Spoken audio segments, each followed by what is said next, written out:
un ancien travail, donc ça va être cool. Au moins, ils ont la personne pour pouvoir y répondre. Enfin, une des personnes, je suis pas tout seul à être ancien de cette unité et d'être un petit peu visible sur les réseaux sociaux. On est plusieurs, mais on a tous plus ou moins notre petite vision personnelle. Mais globalement, bah, dans les grandes lignes, ça reste la même chose, effectivement. C'est vrai qu'on a eu Benoît il y a la semaine dernière qui a pris aussi Oui, le temps voilà, de, voilà, de répondre à nos questions. c'est un ami à moi. Ouais. Donc c'est cool. Pour commencer, est-ce que tu peux nous donner un petit peu ton CV, enfin ton parcours professionnel? J'ai fait le lycée comme tout le monde, j'ai fait un bac. Ensuite, j'ai toqué la porte des services de recrutement de l'armée de terre en 2000, fin 2004, début 2005. Mais je connaissais pas trop à l'époque. Il n'y avait pas Internet comme aujourd'hui pour se renseigner. Donc du coup, j'ai suivi ce que le recruteur m'a dit. Il m'a dit, vous avez un bac, faut partir à l'école des sous-officiers. Donc je suis parti à l'école des sous-officiers. J'ai terminé dans les premiers du classement. J'ai pu choisir directement le premier PIMA à Bayonne en première affectation et j'y ai fait toute ma carrière. Donc jusque fin 2015, j'étais au premier PIMA à Bayonne. Donc c'est les forces spéciales de l'armée de terre. Et donc, du coup, pendant ce temps dans ce régiment-là, ben, j'ai fait ma formation, qui est une formation assez longue. Hein. Je ne sais pas si Benoît vous en a parlé. C'est une formation qui dure quand même 1 an et demi, 2 ans. Et après, j'ai enchaîné les opérations avec le premier PMA dans différents théâtres d'opération, que ce soit en Afghanistan, au Sahel, en Centrafrique, à droite, à gauche. Voilà. Après, je me suis reconverti dans le civil. J'avais envie d'être mon propre patron. Donc j'avais accompli mon premier rêve, c'était d'être commando des forces spéciales. Après, j'avais un deuxième rêve dans la vie, c'était d'avoir mes propres business et de travailler pour moi. Donc voilà, à 30 ans, j'ai décidé de me reconvertir. Donc j'ai monté un truc qui avait rien à voir. J'ai monté un bar à Paris, Ok, énorme. un Bon, bar à thème, euh, un bar à thème pole dance. Donc il y avait des cours de pole dance. excellent. Et après, en deuxième partie de soirée, c'était un bar normal.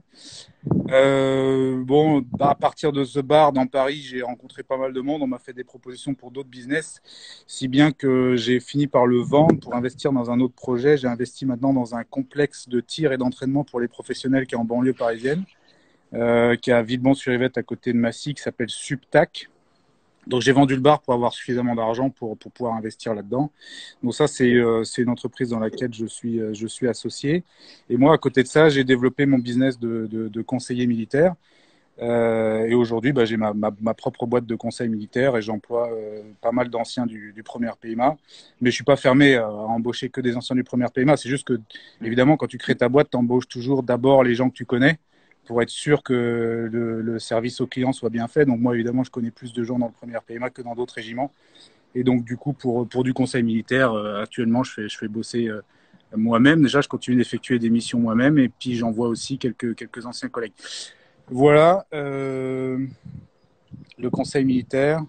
Donc, conseil militaire, ça consiste en quoi? C'est variable, ça dépend du client. J'ai des clients très variés, comme par exemple Ubisoft, qui est un de mes clients pour les conseiller sur un jeu vidéo de guerre, qui s'appelle Ghost Recon, par exemple. Donc, je les conseille sur le côté réalisme, et puis je fais moi-même la motion capture de certains mouvements du personnage. L'acteur, ouais, il y a une vidéo Et sur YouTube. Ouais. Pour les personnes qui veulent voir, ouais, il y a la ouais, vidéo sur YouTube. Ouais. ouais, alors là, du coup, c'était une vidéo de promotion avec Thibaut InShape qui faisait de la promotion pour le jeu. Et du coup, bah, il m'avait mis avec lui pour lui montrer deux, trois trucs. Après, j'ai des industriels aussi. Je peux pas dire le nom, mais qui font des prototypes dans l'armement. Et du coup, ils ont besoin de mes retours d'utilisateurs pour pouvoir mener à bien leur projet. Et puis, j'ai directement des unités de police et de l'armée françaises et étrangères. Et j'ai également des sociétés de sécurité privée qui font appel à moi et à mes experts pour les conseiller sur le recrutement, sur la formation de leurs gars. Voilà. Du coup, Ok. à partir de la rentrée, on va se développer là-dessus, sur la formation pour les professionnels en France déjà. On va développer notre offre là-dessus. Et donc, il y aura des cours de tir, de close combat, de secourisme qui se passeront à côté de Paris avec mon équipe. Voilà. Voilà, en gros, tu as mon Ok. CV. Et ce stage-là que tu dis, ça va être ouvert aux civils aussi ou aussi que pour les forces de Alors, l'ordre et selon les domaines, Bonne question. En fait, il y a certains domaines qui sont ouverts qu'aux forces de l'ordre et aux forces armées, notamment dans tout ce qui est le tir, le combat en milieu clos, parce que c'est des domaines en France dans lesquels on n'a pas le droit d'instruire les civils, Mhm. chose pour laquelle d'ailleurs je suis plutôt d'accord.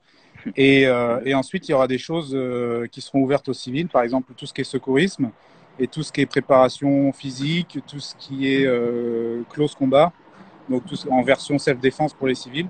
Ça, c'est autorisé en France, donc il n'y aura pas de problème. Ça, on pourra prendre tout le monde. Ok, énorme. Et j'avais une deuxième question par rapport à ça. Notamment Du la coup, partie, la partie, la partie self-défense, close combat, ça sera d'ailleurs Benoît qui sera en charge du projet. Je ne sais pas si vous en avez un petit peu parlé. Ça sera non, lui qui pas du sera en tout. charge de la chose. Avec Benoît, on avait parlé vraiment aussi, bah, on a fait son background, on va dire, avec le premier PMA, mais on a aussi beaucoup parlé sur le côté MMA. Donc, c'est pour ça qu'on avait plus, on va dire, se focaliser là-dessus. Et si j'avais une question, parce que j'ai beaucoup aussi de personnes qui me suivent qui sont réservistes. Est-ce que, par exemple, les réservistes peuvent faire ce stage-là? Les réservistes peuvent faire ces stages, oui. Il faudra qu'ils aient une note de service. Donc, on les aidera à le faire, hein. C'est en gros un papier qui leur supérieur hiérarchique valide le fait qu'ils aillent au stage. Voilà. Ok, parfait. Parfait. Pour les Bon, bah, réservistes, ça nickel. sera facile. Excellent. Ma deuxième question, c'est parce que du coup, tu disais que tu es sorti direct du bac, tu as enchaîné directement avec l'armée. C'était quoi ta philosophie c'était quoi la différence entre la philosophie que tu as eue toi pour aller directement avec ton désir d'aller dans les fesses, VS, tu vois, juste l'armée. En fait, moi, concrètement, moi, dans ma génération là, dans ma génération, il n'y avait pas de smartphone, il n'y avait pas Internet, c'était pas encore développé. Je savais pas du tout. En fait, je connaissais rien. Ok, Donc moi, j'ai toqué la porte de l'armée parce que j'avais regardé des films d'action, comme les jeunes de ma génération. J'avais vu Rambo, j'avais vu Commando, j'avais vu Le Jour le plus long. J'avais envie de faire comme dans les films d'action et j'avais aussi envie de servir mon pays. Du coup, je suis allé vraiment complètement innocent dans le centre de recrutement. On m'a envoyé vers une école de sous-officiers. À l'issue de cette école de sous-officiers, j'aurais pu terminer dans n'importe quel régiment. Mais c'est une fois là-bas que bah, j'en ai appris plus sur l'armée et j'ai compris que ce qui me plaisait vraiment dans l'armée, c'était les forces spéciales. Et c'est pour ça que du coup, en terminant bien au classement, j'ai pu choisir ça directement et j'en suis content. excellent. Ok, ça marche. Du Et coup, oui, les forces spéciales, si maintenant que je sais mieux pour le pourquoi du comment, en fait, les forces spéciales qui m'a plu, c'est que tu es beaucoup plus autonome que dans d'autres régiments. Tous les boulots sont intéressants dans l'armée, ça dépend vraiment chacun de son profil personnel, enfin, ça dépend vraiment de son caractère. Moi, je suis quelqu'un qui est un petit peu compliqué à commander. C'est pour ça qu'aujourd'hui, je crée mes propres business parce que j'aime être aux commandes, j'aime être le chef. Et dans les forces spéciales, même si j'ai commencé tout en bas de l'échelle, on te donne quand même toujours une part d'autonomie. Parce que tu es toujours, dans ton groupe, tu es toujours expert de quelque chose par rapport aux autres. Tout le monde ne peut pas être expert en tout.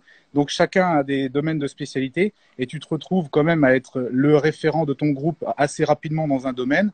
Ta voix est entendue et voilà, du coup, tu te sens valorisé. Moi, j'aime ce côté se sentir écouté par valoriser, ses ouais. collègues, ne pas simplement valoriser, ne pas simplement suivre les ordres bêtement. Et c'est vrai que c'est le sentiment qu'on peut avoir quand on est dans l'armée conventionnelle, c'est d'être un petit peu un pion dans la masse. Et il y a certaines personnes pour qui ça leur va très bien, hein, ils se prennent pas la tête. Alors qu'au premier PMA et dans les forces spéciales de manière générale, on te donne une autonomie plus grande dès le départ. Donc voilà, c'est ça qui m'a plu. Excellent, super, c'est top parce que j'avais aussi pas mal de personnes qui posaient la question, qui disaient que ils aimaient le côté et les missions de l'armée et tout ce qui va avec, mais c'était ce côté hiérarchique qui les dérangeait. Donc là, c'est une réponse parfaite, quoi. Donc si par exemple t'aimes le Après, côté je vais pas non plus induire les gens en erreur. C'est pas parce que tu es dans les forces spéciales que tu ne réponds pas à un chef et que bien sûr, tu restes dans l'armée. Hein. bien sûr, bien sûr, bien sûr, c'est logique. Tu vas à la caserne le matin, tu te rases comme tout le monde, tu viens dans une tenue propre, tu fais attention à ton apparence, tu as toujours un chef au-dessus de toi. Oui, mais on te donne plus d'autonomie. Voilà, dans les forces spéciales. Même tout en bas Bien de sûr. l'échelle, on te donnera plus d'autonomie. Oui, c'est sûr que les basiques sont les mêmes, mais du coup, t'es valorisé par rapport à ta spécialité. Voilà, chacun se spécialise dans un domaine et ta voix est entendue et on te donne une certaine autonomie, on te fait confiance. Ok, excellent. Et je me suis un peu renseigné. J'ai vu qu'actuellement, il y avait une préparation militaire des forces spéciales. Est-ce que c'est quelque chose que tu on va dire, conseilles pour quelqu'un qui veut toucher un petit peu du doigt cette activité? Organisé par l'armée? Ouais, une Oui, alors de PMFS. toute façon, c'est dans le. Si j'ai bien compris, hein, je suis 90% sûr de ce que je dis.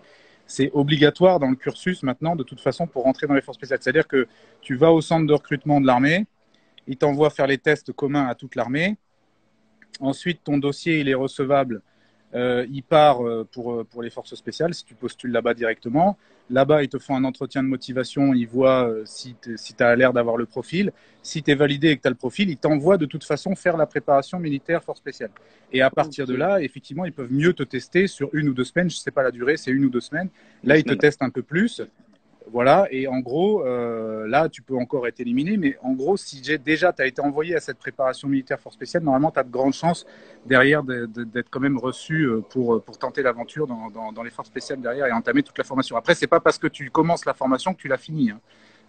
C'est une formation qui est longue, qui est éliminatoire tout du long. Et du coup, tu peux très bien, au bout d'1 an de formation, arrêter, soit parce que tu es blessé, soit parce que toi, psychologiquement, t'en peux plus, c'est trop dur, ou alors parce que tu es tout simplement nul. Et enfin, du moins, tu ne donnes pas satisfaction au fur et à mesure des examens, au fur et à mesure que ça devient de plus en plus technique, et tu peux être écarté de la formation parce que tu n'as pas le niveau. Voilà, tu n'as pas le niveau. Ok, énorme. Et là, Mais si tu oui, avais un la préparation militaire force spéciale, il faut la faire. C'est même, pour moi, conseil, obligatoire maintenant dans le cursus. super. Ok, au top. Et là, si tu avais par exemple, tu vois, un conseil des personnes qui veulent se préparer pour entrer dans ce type de spécialité, ce serait lesquelles par rapport à des préparations? Qu'est-ce qui serait le domaine de préparation le plus important pour toi? Bah, je dis pas que le physique, c'est la seule chose qui est nécessaire pour être dans les forces spéciales. Absolument pas. Ce n'est que je veux dire, c'est que, on va dire, un quart du boulot. Pour moi, il y a un quart de physique, un quart de technique, en fait, ta capacité à apprendre tout un tas de choses techniques liées au métier. Il y a un quart de morale, est-ce que tu vas être capable d'encaisser tout ça? Et un quart je me laisse un quart, comme ça, avec un point d'interrogation, un quart de chance, un quart de quelque chose que j'aurais oublié. Mais par contre, ce qui est sûr, c'est que en amont de l'armée, quand on est jeune, quand on est à la fin de son adolescence, au début de l'âge adulte, et qu'on veut faire ça, la chose sur laquelle on peut le plus travailler en amont, c'est le physique. Ça, c'est sûr. Donc, bien se préparer physiquement avant d'aller toquer la porte du centre de recrutement, pour moi, c'est essentiel. Voilà, donc le côté physique. Après, commencer à essayer d'apprendre des choses techniques liées au boulot par cœur, au sujet du tir, au sujet de l'armement, au sujet des tactiques de combat, pour moi, c'est peine perdue. Parce que de toute façon, dans le cursus, on va tout apprendre de A à Z. Et à la rigueur, en arrivant avec l'impression qu'on connaît déjà des choses, on risque simplement d'énerver l'instructeur en faisant un peu le monsieur je sais tout et au final de s'attirer les foudres de l'encadrement. Donc du coup, je conseille plutôt de se concentrer en amont sur sa préparation physique. Et puis si on est à l'école, comme tout le monde quand on est jeune, et ben déjà commencer par réussir à l'école. Il n'y a pas besoin d'être le premier de la classe pour réussir dans les forces spéciales. Même on peut même avoir été nul à l'école. Mais ce qui va changer par rapport à quelqu'un entre quelqu'un qui va réussir et quelqu'un qui va échouer dans les forces spéciales, c'est que de manière générale, le mec qui se pointe dans ses études et qui s'en bat les couilles. En fait, le mec qui s'en bat les couilles de tout, forcément, quand il va arriver dans l'armée et même dans les forces spéciales, on va lui demander de faire des choses. Il va pas forcément voir l'utilité directe. Il va dire, ouais, ça me fait chier de faire ça. Et du coup, s'il a toujours cet esprit de je m'en bats les couilles, je suis feignant et je fais que ce qui m'intéresse, il va pas y arriver. Parce qu'il n'y a pas que du plaisir hein, pour rentrer dans les forces spéciales. Il y a des tas de choses hyper chiantes à apprendre par cœur. Il y a des tas de choses, on ne va pas comprendre exactement l'utilité de cet entraînement de nuit à porter une caisse de munitions jusqu'en haut de la montagne. En fait, si de base on a une psychologie où on fait que ce qu'on aime, on n'y arrivera pas. Voilà. Donc du coup, ça se transpose dans les études avant. C'est-à-dire que on n'est pas obligé d'être un premier de la classe, mais si de base dans ces études on s'en bat toujours les couilles, ouais, je fais pas des maths parce que j'aime pas, je fais pas de l'histoire parce que j'aime pas. En fait, si on est toujours en train de dire je fais pas ça et on se trouve des excuses, on n'est pas dans l'état, on n'est pas dans l'état psychologique de réussir derrière la formation pour les forces spéciales. Tu vois ce que je veux dire? Tu n'en as Ouais, pas un très bien. mental de winner en fait.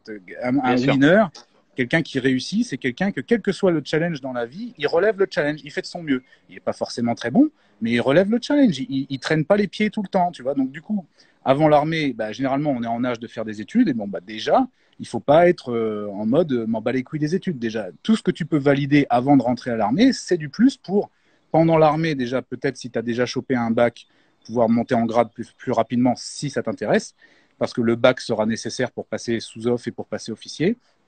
Et si jamais ça ne sert pas dans l'armée, parce qu'on est bien à rester soldat, ce qui peut être le cas, ça servira pour après l'armée, quand on se reconvertit. Les diplômes qu'on aura engrangés avant, parce que ça ne sera pas facile de se replonger dans les études à 35 ans, les diplômes qu'on aura passés avant, ça sera du plus pour sa reconversion. Donc pour moi, le plus important, c'est se préparer physiquement et relever tous les challenges que la vie nous donne avant de rentrer à l'armée, notamment si on est jeune, les études. Relever le challenge des études, ne pas être en mode je m'en bats les couilles et je veux faire quelque chose que j'aime. C'est l'armée. Le mec, il arrive à l'armée, il se rend compte que c'est pas que de l'enjaillement et c'est pas que du plaisir. Et finalement, il va lâcher l'armée aussi. Il va se retrouver sans diplôme et sans réussite dans l'armée. Voilà. Donc, il faut se mettre dans un état d'esprit de réussir tous les challenges qu'on nous offre dans la vie. Voilà. Ok, carrément. Super. Et si tu avais par exemple une citation qui est propre à toi, c'est une citation que tu te répètes assez souvent et que tu dis, vraiment, je la vis celle-ci.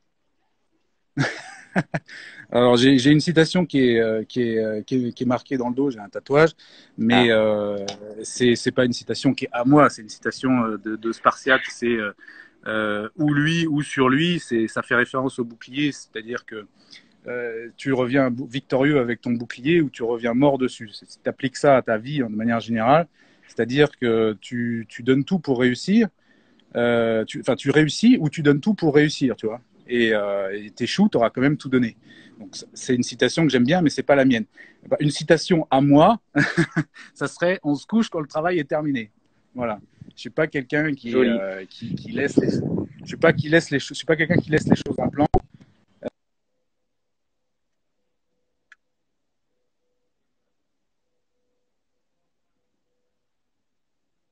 Ça m'a servi aussi à l'armée. C'est on se couche quand le travail est terminé. C'est-à-dire que il n'y a pas d'excuse quoi. De je suis fatigué, je fais ça. On remplit, on fait le job, d'accord. On fait le job. Et il est 3 heures du matin, il y a un truc à faire pour 7 heures du matin, et ben il reste encore 3 heures pour le faire. Tu vois. Donc c'est ça ma Excellent. philosophie. Carrément. On s'arrête de bosser quand le travail est terminé. Pas de demi-mesure. Ouais, bah non, pas d'excuses. En fait, moi je suis en mode pas d'excuses. Voilà. C'est pour Excellent. ça que je fais souvent des petites blagues en story.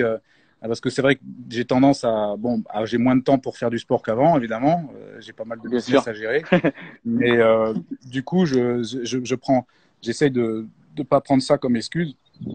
Et j'essaie quand même de faire le minimum pour garder ma condition physique. Et souvent, je m'entraîne, il est très très tard. Des fois, il est 1 heure, 2 heures du matin, 3 heures du matin. Je suis tout seul à courir, évidemment, dehors, il n'y a plus personne. Mais je m'entraîne quand même. Et du coup, si t'as pas le temps, si t'as pas le temps dans la journée, bah, tu as le temps la nuit. Hein. Voilà, c'est toujours dans la même lignée de on se couche quand le travail est terminé. Voilà, ça, c'est ma citation à moi. Énorme. Ok, super. Bon, merci en tout cas de toutes les réponses qu'il y a eu. Je pense que vraiment, le contenu, il est excellent. Ce que je vais faire, c'est qu'après, avec ton autorisation, je mettrai l'interview en direct live où les gens ils vont pouvoir encore continuer à le voir.